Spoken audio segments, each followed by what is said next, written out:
I'm Stuart Campbell, I'm the Art Director on F1 2018 and I'm here at Silverstone today to talk to you about the big visual improvements in the 2018 game.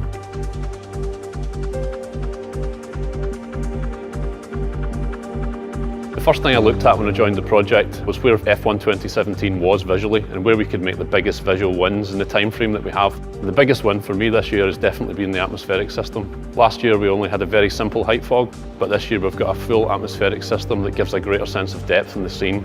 And it makes for some really stunning vistas on some of the new tracks like Hockenheim and Paul Ricard, and also on some of the tracks like Spa and Austria where you've got extensive views. The atmospherics really helps connect the sky and the ground together, and it really makes a much more cohesive image. So the sky in our game can take up 30 to 50% of the frame, so we need to spend our budget on that. It's a huge bit of real estate. So even on a clear day, we wanted to make sure that the sky was never boring. We always have some interest, whether that's high-level cloud or some jet trails. There's always a little bit of detail, a little bit of interest there for you. The new cloud tech makes our clouds far more believable. We've got proper response to light direction now, proper density to clouds, and you've got a much better sense of direction, where the sun is and where the opposite side of the sun is and how the light reacts from one side of the sky to the other. We use something called image-based lighting. So everything that comes from the sky and clouds gets fed back onto the track lighting. So any improvements we make to sky and clouds is felt right across the game as a whole. And it makes a massive difference to the fidelity of the tracks. In terms of the weather and how the new cloud system affects that, the cloud shapes themselves are far more believable. They sit much better out onto the horizon, but they also have much more contrast and much more response to light. So when wet weather rolls in, you get this real angry storm feeling in the sky. And when it rolls away, you get some lovely clear views with high-level cloud and contrails and things in the background. Another one of the big features on the track are the trees. Some of the tracks have a lot of trees, but again, the trees sit right in that central band where your vision is focused most. So it's important to get the trees right. The 2017 game was a little bit flat in the trees, so we've added a lot more form. We've got some new shaders on the trees, and as they roll off into the distance, we've got far more light response, even into our background low-level trees. All of this makes for far more interesting vistas again, and in combination with the work on the atmospherics in the sky, all of that creates a much more consistent package. So the environment art team this year have spent a lot of time really updating the race corridor. That's everything from the fences and the barriers, the armcos, to the track materials themselves. The game uses something called physically based rendering, and that allows us to create materials that are very believable. You should be able to basically look at any material in the game and be able to tell how that feels just by looking at it. Whether it's tarmac, glass, metal, wood, whatever it is, the surface response should be correct to what you see in real life. One of the most iconic things for me about F1 as a sport is seeing that heat haze on the start straight, the heat rising from the track, from the engine exhausts, and then the mirage effect that you see reflecting in the track. We've added a full heat haze and mirage system to our visual effects for this year, and it makes a huge difference in the replay cameras and on track when you're racing. Another one of the new visual effects features is the dust effects off the racing line. So you'll find that when a car travels just off the centre line, there's a lot of dust sits on the track.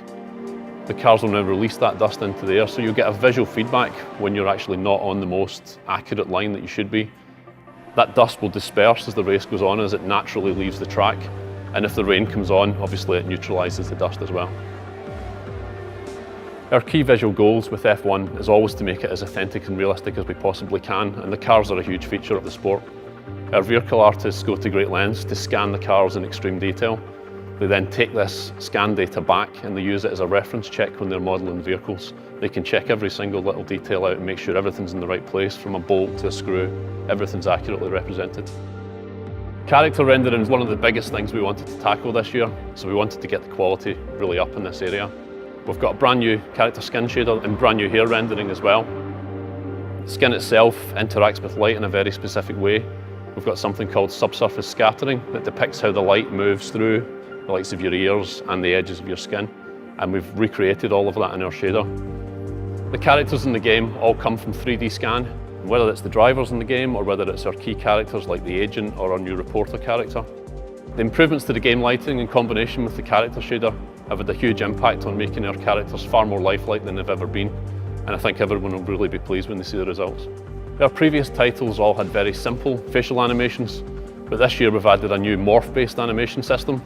And what this does is it accurately recreates all the muscles inside your face and creates correct face shapes in line with the game audio. which makes a far more believable and realistic result. For the 2018 game, we created a brand new cinematics department who work exclusively on the game's cinematic spaces. So that's everything from the brand new R&D room that we have, to the agent's office, to the interview spaces that we've built for the Meet the Press work. Having a team dedicated to this has allowed us to spend a lot more time and get much higher quality results. F1's a glamorous sport. There's a lot of build-up to the races. There's a lot of things on the periphery of the sport that make it such a huge occasion. So we've recaptured some of that with things like fast jets flying over the track before races. Everything to try and make you feel a bit more immersed in the experience as a viewer and as a player. The F1 2018 season has had a huge visual rebrand. It's got an exciting, fresh new look, and we'll be looking to bring that into the game as much as we possibly can this year and going forward into 2019 and beyond. Our aim this year was to create as big a visual leap forward as we possibly could. We made improvements to the sky system, the clouds, the atmospherics, or game lighting as a whole. We have much more authentic track materials. We've added a lot more detail to armcos, to rumbles, to fences. Everything's about creating a far more authentic and realistic experience. And when you see this side by side against the 2017 game, I think you'll see a huge leap forward. I'm Brad Porter, lead audio designer on F1 2018. Every year we update our engine bundles, we make them as realistic as possible. We try and make them as close to broadcast as possible, which is what a lot of fans ask for.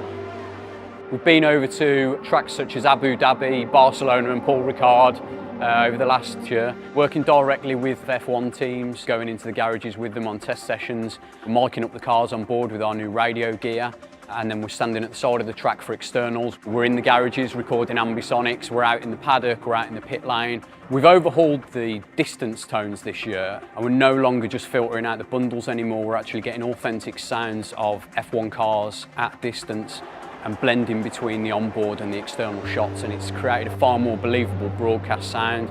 We've overhauled the reverb system this year, so we're now using positional reverb. It actually sits in the world where it's supposed to be now instead of being 2D. We've also overhauled the reflection system now, so on a subconscious level it gives a player an indication of how close to barriers or other objects they are.